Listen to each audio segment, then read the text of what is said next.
Hello everyone, it's Shane Kanto, your Wasteland reviewer, and it's another action thriller from Liam Neeson's though. Yes, Liam Neeson is back and he is playing a big time, basically legendary bank robber that's been stealing money for years, has stolen over $9 million, and he falls in love with a woman and wants to give it all up. But he wants to have a good conscience, so he wants to do his time, confess, give the money back, so he can move on and live his life with the new woman in his life, played by Kate Walsh. But things go awry when a couple of young, corrupt FBI agents take the money for themselves and try to play it off like like Liam Neeson's character is crazy and try to blame the killing of an FBI agent on him. And then call to action ensues, and we're rolling. So in terms of Liam Neeson action thrillers, this is definitely more middle of the road.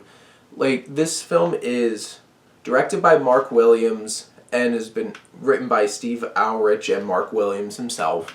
And so the two main characters are extremely likable. Liam Neeson and Kate Walsh have great chemistry, and you honestly, even though like it can be a little bit of cheesy love story here and there, they bring enough earnest emotion to it that you actually feel for them and really care about their emotions, and you buy their relationship and you buy why he wants to do this, and I think that's important. So that does work for the film. Liam Neeson gives a great Liam Neeson performance. He does that gruff intensity so well. There's moments where he just really sells things with a stare. Kate Walsh is really charming in this film. You get why they fall for each other. Towards the end of the film, she gets really just like...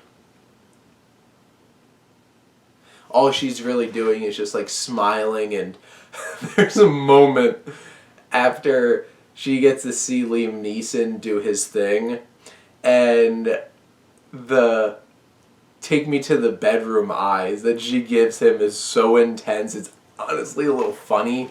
I was like, are you kidding me? I'm sitting there watching this in a drive-in with my girlfriend. I'm just like, what? And we're both like looking at like, please don't.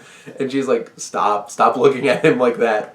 And like, she gets a little too just like infatuated towards the end, where she kind of loses a lot of her like interest as a character, because she's pretty resourceful and hard-headed and stubborn and wants to really help, and she has those moments. She does kind of turn into a damsel in distress at points though.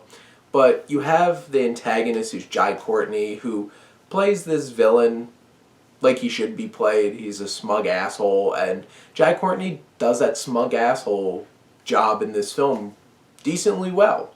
And then you have this like good agent played by Jeffrey Donovan, who has some layers to him. He's going through a divorce. He winds up losing the house but getting her dog. So he's like carrying this dog around, and like the FBI with him. And he's endearing, and you care about him, and he wants to help. There's also a lot of lack of logic a lot of the times. There's just certain things that like they choose as a director to gloss over. Like, he sneaks into a hospital to get Kate Walsh out, but you just cut to like that was accomplished, and you're just like, how'd they get out of this hospital? And there's horrible security at this hospital. There's certain things where it's like that shouldn't have been able to happen, but if you're not really paying attention that deeply into a lot of the logic of the film, you'll have fun. But if that catches your attention, it's hard to get past, because some of the things are really stupid. And it can be a dumb action movie at times. Like, there's some intense action work here from director Mark Williams. There's horrible CGI fire at times, which I'm just like, ugh. But it's not particular, like, this film is shot like it kind of looks like it's a TV show at times, and in general, this is a pretty run-of-the-mill, alright, solid action thriller from Liam Neeson. This isn't like The First Taken, it isn't like The Grey. Those are some of his best work in terms of these kinds of films, but this is a fine film. I had fun with it. It's not something that I'm absolutely gonna love or keep going back to, but like for a one-time watch, I'm like, okay, I enjoyed this for what it was. But those are my thoughts on Honest Thief. Let me know what you think, and let's talk some movies. But thank you as always for tuning in and supporting your Wasteland reviewer.